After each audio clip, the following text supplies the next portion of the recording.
Good evening. Welcome to Nerd Subculture. I'm your host, Jared. And I'm Edwina. And today, continuing on once more with Feeling series on Buffy the Vampire Slayer. Today, we're starting Season 3, Episode 1. Anne. Originally aired on September 29, 1998. Written, directed by Joss Whedon. Yep. All by him. Yeah. This is a full spoiler podcast. I'm a huge fan of the show, but Jared has never watched the whole series. And I'm trying to convince him that it's worth his time. Well, we're into Season 3, and as we said last week with the season finale, I don't think we're there yet. But I could say there's definitely a sort of a tonal shift with this episode from the previous two seasons. It seems a little, I don't know, it seemed a little down this episode. It seemed different. Buffy was a different person, a little less perky. Buffy's dealing with her grief over killing Angel, like her grief. Grief, and yes. Despair and guilt. Guilt as well. Yeah. Yeah. So she's feeling guilty and, she had a tough decision to make. Wasn't a fun one for her. Well, it's kind of thrown at the last second too. Like she had no idea it was coming. So, there's also that. Yeah. So what do you think of this episode then? Well, we no longer have the scream in the intro. Okay, yeah. That's so we get the redone. Yeah, the remastered, so, yeah. So you get the redone intro. Season 3 is probably one of my favorite seasons, to be fair. Really? Yeah, we get a few. You don't get as many Monster of the Week episodes in Season 3. I think they get a bit of a higher budget as well. I was going to say there's definitely a noticeable budget increase. Now, I don't know whether that's just because the first season premiere, they sort of go all out on that one and then go back to the budget ones later. Yeah, it does have one of the worst episodes of the series in it, though, in my opinion. Oh, that's the only one that counts. But as this is a written and directed Joss Whedon episode, it's not one of the best ones that he's done, but it's when he starts getting a bit more experimental. Mm-hmm. Like you get that really long scene, that long cut. At the start, yeah. And also the spotlights. The end. The spotlight, how Spielberg loves doing the spotlights. Yeah. Did you want to do the? Oh, yeah. Let's do that. And we'll get this show on the road. All right. In a cemetery in Sunnydale, lacking a slayer, the Scooby Gang has tried to temporarily take her place. The attempt to slay a newly risen vampire, but they are very uncoordinated and weak. They discuss Buffy's absence and Willow wonders if Buffy knows school starts the next day.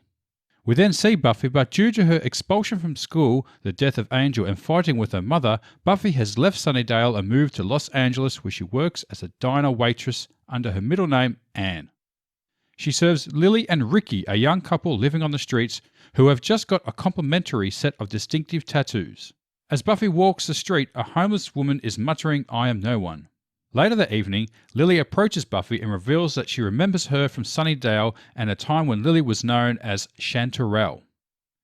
As they talk, a man bumps through and mutters, "I am no one," as he walks out into traffic and is nearly hit by a car, only saved by Buffy's quick response. Buffy encounters a man named Ken, who comments on her lost state and offers to befriend her. Later, Giles returns from his unsuccessful trip to find Buffy and talks to Joyce. She's afraid to leave the house in case Buffy calls home or shows up. Giles tries to comfort her and tell her not to blame herself. She doesn't, instead blaming Giles for her leaving home. The next day, Lily tells Buffy that Ricky has disappeared. Buffy reluctantly agrees to help her find him. In her search, she finds the body of an elderly homeless man with Ricky's tattoo. Buffy reports her findings to Lily, who doesn't believe that the body could be Ricky's. On the street, Lily meets Ken, who claims to know Ricky, so she agrees to go with him. Buffy interrogates a blood bank worker who has been acting suspiciously and learns that the woman has been giving Ken the names of healthy homeless people who have been coming to donate blood. Meanwhile, Ken has prepared Lily for a cleansing, which entails stepping into a bath in the floor. Lily hesitates as the bath looks like black oil. At the door, Buffy attempts to pass herself off as a sinner wanting a new chance, but ends up kicking her way through the building in time to see Lily dragged into the pool. Buffy and Ken wrestle and they both fall in, coming out below in a huge factory. Ken's human mask falls off, revealing him to be a demon. Buffy and Lily are now amongst many other slave labourers of varying ages. Ken tells Buffy and Lily that they are in a hell dimension where time passes very quickly. 100 years there equals only 1 day in Los Angeles. Since he only picks people who no one will miss, they will have worked themselves to a used-up old age without anyone noticing their absence. He tells Lily that Ricky remembered her even after he'd forgotten his own name. Lily resigns herself to end up in hell and accepts her fate passively. Later, a demon guard lines up the captives and asks each one, "Who are you?" If anyone says their name, he would bludgeon them to death, wanting the only answer, "I am no one." When it is Buffy's turn, she says her name with pride and a battle ensues until Ken threatens Lily at knife point. Ken delivers a speech, but Lily pushes him off the ledge onto a concrete floor. Lily then leads the captives back up through the pool as Buffy dispatches Ken. Once all the humans are out of the demonic dimension, the pool gateway closes. Back at her apartment, Buffy packs her bag. She then gives Lily her Anne identity. On her arrival back at the family home, Buffy is embraced by her relieved mother. The end. Yeah. Nice ending there.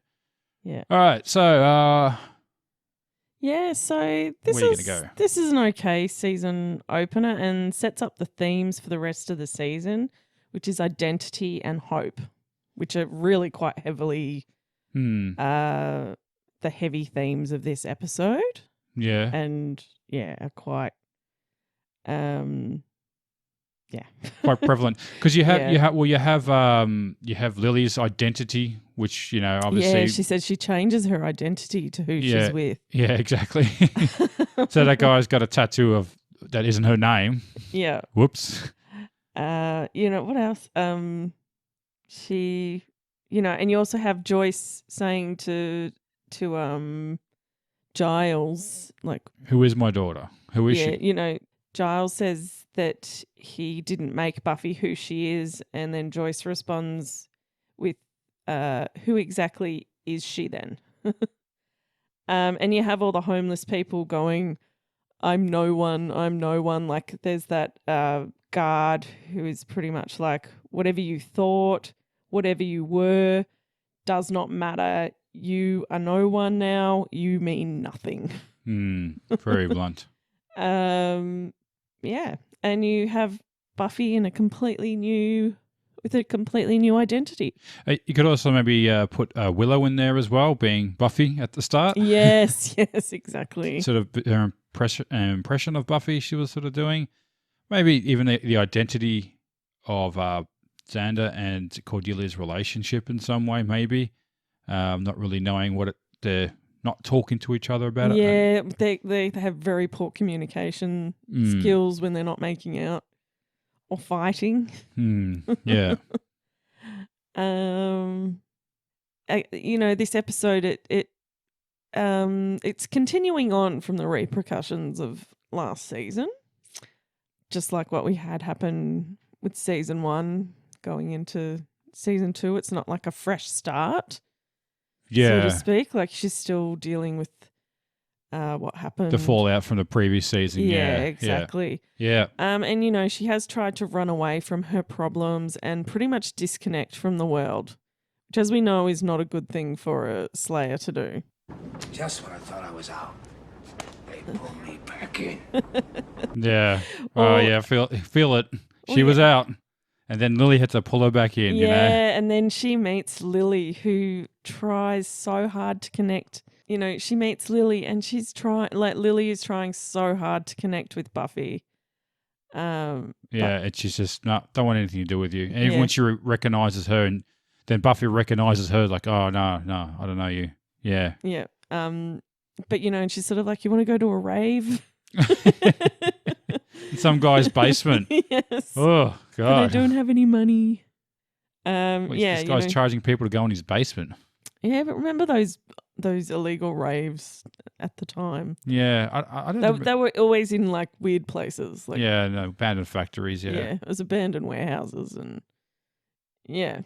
and she does eventually realize that she can't stay in her pit of despair forever. Yeah. I do want to talk about that scene that I think it's like a 6-minute long shot. Oh, that tracking scene they do. Yeah, which normally I think it's always a director showing off, and you get some episodes of television that are all done in one shot. Yeah, it seems to be a trope now, isn't it, to do the long shot sequence or the one shot episode even. Yeah, or and that long shot, it's just so kinetic. The way, like, there's so much going on in that scene, and it's so, as I said, it sort of brings in the themes of hope. They're all kind of hopeful for the new year. Yeah, they are. Yeah. There's so much movement, and like the way that the camera's sort of panning around to all these different conversations, and then it just cuts to Buffy's apartment where she's just sitting still trying to open a can of soup. But yeah, it's that amazing. Yeah, it sort of really does portray like where Buffy actually is compared to where her friends are. Yeah. Like everything's moving forward. There's, hope for the new year. And then he cuts to Buffy in just, in absolute despair. And I just thought it's a really great living off the grid. Yeah, but it's just a really good scene. Like the way yeah. So, yeah, that's sort of my take on it. Did you recognize Lily at all? No, I didn't recognize her at all. No. Yeah, so Lily, who will from now on be known as Anne. She is sort of one of those characters that's trying to find her place in the world, and then Anne ends up having a really fantastic character arc throughout Buffy. Where is she? Throughout Buffy and Angel. She ends up opening, she sort of takes on Buffy's advice, and she ends up opening a teen homeless shelter. Oh, all right. Yeah. Oh, so she becomes a recurring character in Angel. So I think she's in about 4 episodes. I can't quite remember. She's in about 4 episodes, I think. Yeah. She's gets her life in order, does she? Yeah, and she becomes like an absolute, like in this, she's sort of, I'm not very good at looking after myself. She's kind of meek. And she's just like following fads and, whatever's cool at the time, and getting some guy's tattoo that she just met by the looks of it. Yeah. On her arm. Yeah. And didn't even tell the guy what her real name was. Yeah. She let him name her. Oh, yeah, that's right. I'm Paul Allen. You could be Sabrina. Oh, actually, there was another reference in there, wasn't there? Yeah, because I think that Ken guy starts going, "You've got guts. I'd like to rip them out of you," or something like that. And it was very similar to that Patrick Bateman scene of, "I want to play in you, like cut your guts open and play in your blood," or something. You're a fucking ugly bitch. I want to stab you to death, then play around with your blood. Yeah, that's kind of what it felt like. That very, very similar scene. Except he screamed it out in front of her face. Yeah, there is this scene, there's that montage of the homeless, like there's sort of this weird montage of like pictures of homeless kids, and it just feels a little out of place. Right. I think maybe that was something they were drawing to, the homeless situation in Los Angeles. I know it's pretty bad there. I remember we were watching something about Skid Row, which is a suburb in Los Angeles. I'm not sure if this is actually far from where it was filmed. Now, we have homeless people in Australia, but when I went to America, it seemed to be so much worse there. Like tent cities that were just a common place you see. Like, of course, you see people in tents here, but over there, it's just, it'd just be a whole block of people, of tents just everywhere, and under the bridges as well. Like you just see mattresses and just people everywhere, like, little communities under a bridge. Yeah. and freeways. Like it was just, yeah. I'm just wondering if they were just drawing attention to that situation, and that was a little undertone in there, about what could be happening to them, or what the real, what's really happening to them is they've been taken to another dimension that times there's enough a Narnia door. Yeah, there's enough homeless people in LA to go unnoticed. Well, funny enough, someone did the math on this. Yeah, I did see that. It would have needed And I to reckon be that 11,000 people they would have needed to have. I think they were misunderstanding that they probably wouldn't need that many. They wouldn't be taking that many people. Yeah. Well, I don't know what they had to say. 100 people working there or something. I mean, at one time. Well, I don't know. I don't want to do the math on that. No, I can't be bothered going down that road. because what it means. So 100 years in that dimension is one day on Earth. It doesn't necessarily mean that you have to go. That's. Yeah, I don't know. I think they're misunderstanding the. That bringing in one or two people is enough because it's still 100 years of Yeah, but that's only one day though. Yeah, but it's not one day down there. They've still got. Oh yeah, let's just say they on the first day one it took 100 people. Yeah. All right. So one day on Earth is 1,000 years there, 100 years there. Yeah. So they would actually probably they would probably need 200 people. Take 200 people a day, one in the afternoon and one in the. After that'd be 200 people a day they'd have to take for the last 50 years each. So if they took 100 people at 8 o'clock in the morning, let's say, right, half a day, and used them for 50 years, which was half a day. Well, they wouldn't be getting them. Yeah, but you're taking it as in they're getting them all at once. They're not. Well, I mean, you got to work out the math somehow. Let's just say that. So that would mean 200 people a day they would need. You don't know how many other hell doors they have. Well, I mean, what are they doing there for bloody? That'd be like thousands of years, though. I mean, what are they doing there? Yeah. Haven't they invented better technology? What I mean is that they don't need to have that. No, if you think about it, well, that means it would be 100 people a day they would need. But they don't need 100 people a day. Well, yeah, because the people would die, so they need to replenish. Yeah, them. but you're going from but that's still 100 years. In one day, yeah. Yeah. So they've died. So you need another 100 people then, the next day. Okay. See what I mean? So after a week, you'd need 700 people. There'd have to be other doors. Bloody Narnia doors, huh? Yeah. So moving on from that, what else you got for me, Eddie? Ugh. That's pretty kinky. No. Well, what I was trying to say is about that, the sad montage of the homeless kids. It's actually that's used for the opening credits for Angel. Oh, yes. Yeah. Yes. Which is what I was trying to say. And then you went on a rant about homeless people. So well, I just had it in my head, wanted to get it out. How did you feel about Joyce blaming Giles for Buffy running away? Yeah, that's pretty harsh, wasn't it? When it was quite obvious her kicking her out of the house. For having a secret life with her. A secret life with Giles. Yeah. Joyce Summers is something, isn't she? Yeah, I don't know. Like, I have heard people saying that it's, she's just sad that Buffy never, she was more upset that Buffy never told her. Yeah. But then she didn't exactly take it particularly well. No.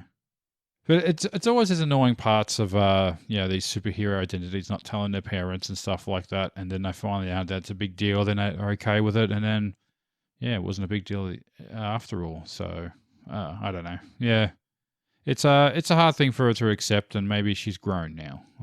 I was almost half expecting Joyce to walk in and say, "It's okay, Buffy, I forgive you." What's that from? Almost Famous. I don't know. Yeah. I actually just meant that. Yeah. Did you recognize Ken? I kind of did, but I didn't. But then you told me he was in Firefly. Yes. Yeah. So he is an actor. Carlos Jacot. Is it Jacot or Jacoy? Jacoy. Oh, I don't know. Jacoy. Maybe. Carlos. Carl. Carl. Yeah, so he's also in Angel as well.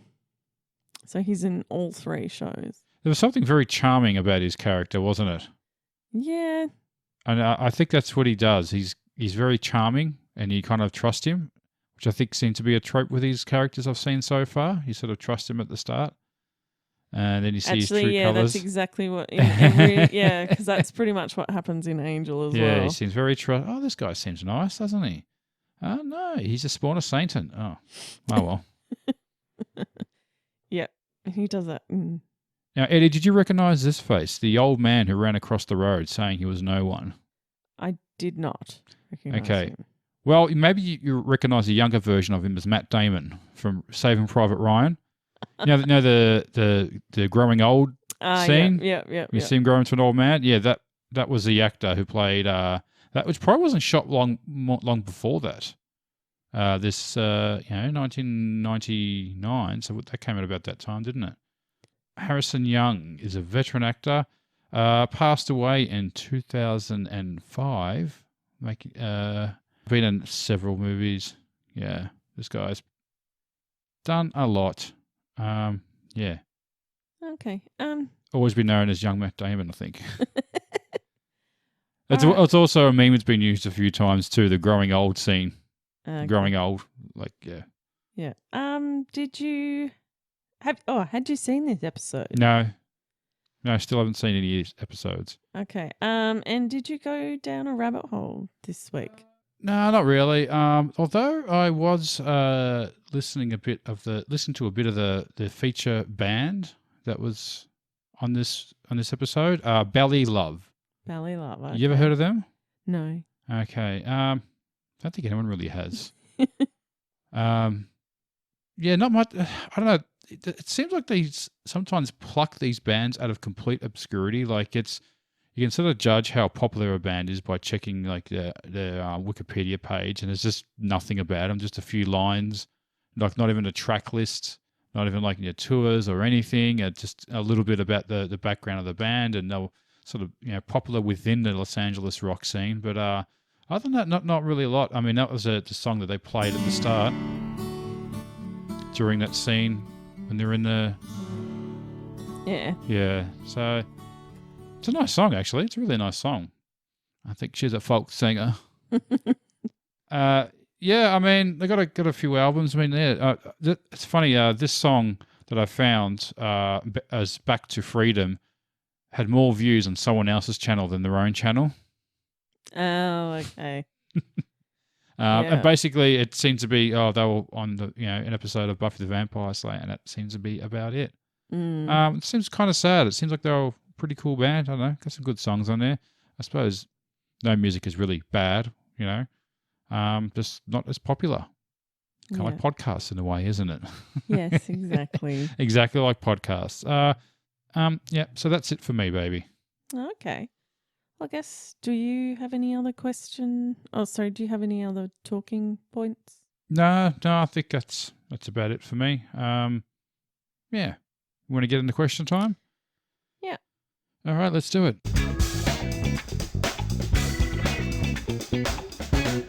Question time. Answer the question. Yes, I will. All right, Jared. Which character was your favourite? You know what I'm going to say, don't you? Ken. It was Ken, yeah. I went with Lily. Lily? Yeah, Lily was good. Yeah. Ken was better, I thought. I was going to say, which character did you love to hate? Joyce. I went Ken and Joyce. Oh. Yeah, Joyce. Yeah. So I feel like the show's really making you hate her sometimes. I think she is what they need her to be at the time. Yeah. Need not a hard antagonist, like a soft antagonist, Well, sort of, almost in a way. she's kind of it's easy looking back on it now and judging it, but that's the way that parents parented back then. Like it was. I think they still do, don't they? You take the heart. No, they don't. You don't parent like that anymore. Oh, okay. Comes an expert, yes. Well, no, you don't. It's like it really is what they call the Gen X kind of raising of kids, where you're kind of neglectful. Like Joyce is kind of neglectful, and then and then also super strict at the same time. So anyway, what was the most memorable fight scene? I did like Buffy beating up all those demons, but I think the memorable one was the one where she just bludgeoned Ken to death. That was pretty dark, wasn't it? Yeah. There was a few dark moments in this, I got to say, like that, and the one where they had all the humans lined up, and he asked, "Who are you?" And the guy's like, "Oh, I'm such and such," and he just beats him over the head. Like, of course, I don't show anything, but you don't get up and walk away from a bludgeoning like that on your head. So it's very dark this episode, wasn't it? In that sense, and even Buffy killing a few of those demons and throwing the sickle, and she had a hammer and a sickle at one stage. I was about to say that's she leads the rebellion. Yes, the revolution. Revolution. Yeah, with the hammer and sickle. With the hammer and sickle. Yeah. With those spotlights swirling around. Oh, yeah, gotta have the spotlights. Gotta have those spotlights. Oh, and then we got the money shot. Yeah, with the hammer and sickle and the lights shining on her face. Yeah, which is in the intro, I'm guessing, for the rest of the season, is it? I think it might even go for a couple of seasons. Oh, all right. But also even her swinging around on the rope and stuff with the lights, those light beams spinning around her as well gets used as well. Oh, yeah. Yeah. Pretty much that whole fight scene. Was there a guy up there holding the spotlights? I don't know. I have no idea why there was a need for these spotlights. We still never know what they were making in there. They just had these big furnaces melting stuff. Yeah, some sort of smelter. Making demon weapons, maybe. Yeah. LOL moment. I think it's when Ken's making that speech about this is the price of the rebellion, and Lily just pushes him off the thing, and he falls down. The funny thing is because he's holding her, threatening to kill her, and he just did not see her as any kind of threat whatsoever. Yeah. I think that's what makes it what makes that scene so funny, is that he doesn't see her as any kind of threat to him. I think there's also a timing in that as well, like because everyone's just standing there and just watches him fall and sort of look at each other and going, "Oh, back to it," Yeah, I'll go with Oz throwing the steak. Buffy does that a few times, like where the vampire's running away and you throw the steak and yeah, but it was funny because they played the music, the build up. they played the build up. He lines it up. Music. He looks and just not even close. A rock. He wasn't even close. Not even close. Favorite scene. I think that tracking scene. Go back to that one. Was a pretty cool scene. The technical aspects of it, and it was done quite well. Yeah. Yeah. Doesn't have to be served a purpose. I think that's the main thing because it got out a lot of that exposition that they needed to get. Yeah. And it seems now there has to be like a wall scene when you do that, doesn't it? It has to be. It has to be an intense running through walls and jumping over the things and dodging bullets. Now it's just people talking and just being just quite lighthearted. It doesn't have to be intense. It was just really like it just needed to be a kinetic move. Like they just had to show a lot of kinetic energy. You had lots of people everywhere, like walking around, and it just needed to show all of that movement. Get out all that exposition that they needed to get out. You had to sort of set up the Xander Cordelia stuff. You had to set up the Willow. Why Oz is back at the school because he's a year older. It's something they used to do a lot in ER, isn't it? Those sort of tracking shots, spinning long shots, didn't they? I think in the operating sort of scenes they used to do a lot, didn't they? I can't really remember, to be honest. I mean that was one of their niche things that they would do. They sort of would have quite a long shot. Maybe a good minute or so, not 6 minutes, but it was sort of a lot of these one shot sort of things. But again, it's always an intense. A long shot usually means an intense scene. Yeah, kind of like recently with Loki. Yeah. Yeah, my favourite scene was it had to be, as you're talking about in the lineup, and Buffy just does that little sly smile when asked, who are you? And she does this little sly smile and sort of does the, I'm Buffy, the Vampire Slayer. And you are? And then starts off the rebellion. Are you crazy? What's that supposed to mean? Least favourite scene. I know I said I went down the rabbit hole with the that band, but I thought the bronze scene maybe was a bit flat. Yeah. I don't know. Nothing much happened there. Apart from the band. I don't particularly like a lot of the Xander Cordelia stuff, and the fact that they pretty much until they start fighting, that sparks off their relationship again, which pretty much says that they really don't have a very healthy relationship. They didn't catch up after school? Is it only a school relationship? Yeah, so they haven't been in contact. Look, so she's been away. Oh, is that what it was? But you'd think that she would have maybe made a phone call to her boyfriend. Wrote him a letter? Yeah. People used to send letters to each other. Oh, that was a long time ago. It was a long time ago. I can't remember the last time I received a letter that wasn't a bill. They're your only friends now. Who's Bill?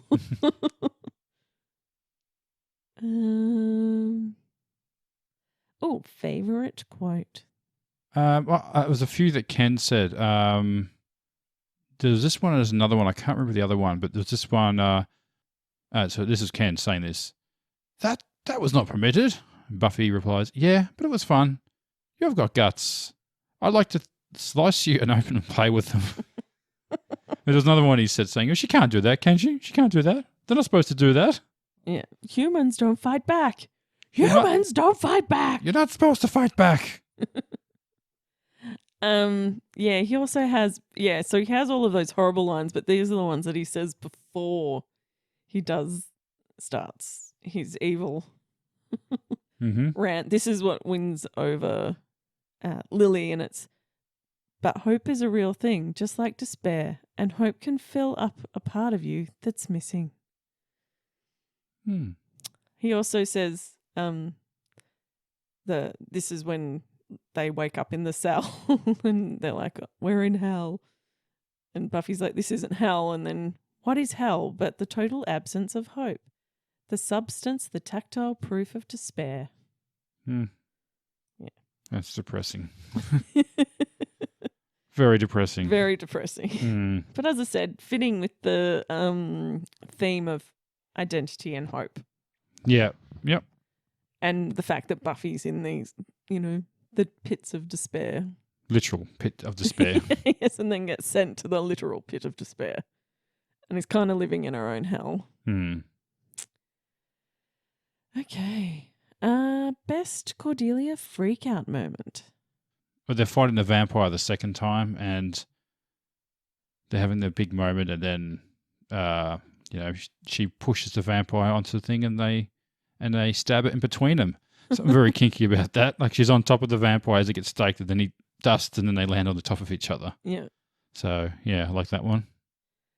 You got something better? Yeah, it's in that long scene. He didn't meet anybody over the summer, did he? No. Who's he gonna meet in Sunnydale but monsters and stuff? But then again, he's always been attracted to monsters. How's my hair? Next question. Who gets the wooden spoon? I give the wooden spoon to the blossom hat that Willow wears. It's a pretty ghastly hat. It is. It's a bucket hat.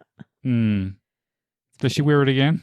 Not that one, but I'm pretty sure she wears a different one. Yeah? All right. Yeah. Well, that gets the wooden spoon. I was going to go for Oz.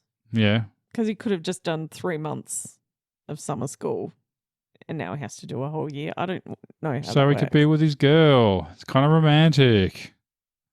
Isn't it? Really? Yeah. Well, she got a new job teaching. Is she still teaching? I don't know. I don't think so. They must have gotten a new teacher by now. Got a new teacher by now, huh? Yeah. All right. who's the MVP of the episode? I will give it to Lily. Yeah. Yeah. Yeah. She turned her life around and got Buffy's help when it was needed. Knew she could do something. Got the right person involved. Yeah.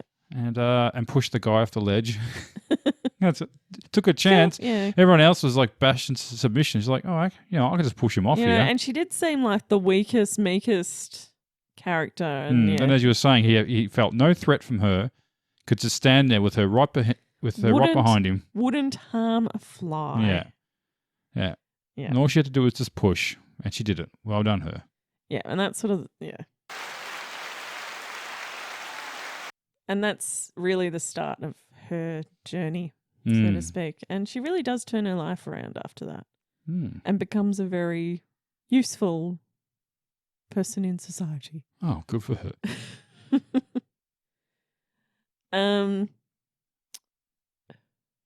What do you rate this episode out of 10? Using something from the episode. I'll give it 5 bottles of bleach. Okay. It's a little dark. Is that 'cause This episode is pretty dark. Is that because of what Ricky drank the bleach? Yeah, when he drank the bleach. Yeah. Yeah. Okay. I was just going to give it 7 out of 10 joining tattoos. Okay. You've given darker things before, so I'm not sure why you're judging me. For drinking bleach. Yeah, 5 bottles of bleach. I'm sure you've given severed heads or something as your something to give it a number in a week. No? I know, it's been something dark. Darker than that. Yeah, but when I do it, it's funny. No, it's funny. When you do it, it's just dark and disturbing. All right. I think, are we done? I think I've got everything down, and yeah, let's just punch it, baby. Well, I hope you've enjoyed tonight. We are Nerd Subculture. Who are we? Nerd Subculture. Yeah. My name is Jared. And I'm Edwina. And you can find us on TikTok, Twitter, Instagram. There is a Facebook group, and you can email us at nerdsubculture@gmail.com. Yeah, so be sure to like, share, and subscribe. We'll catch you next time. Take care. Bye. Grr, arg.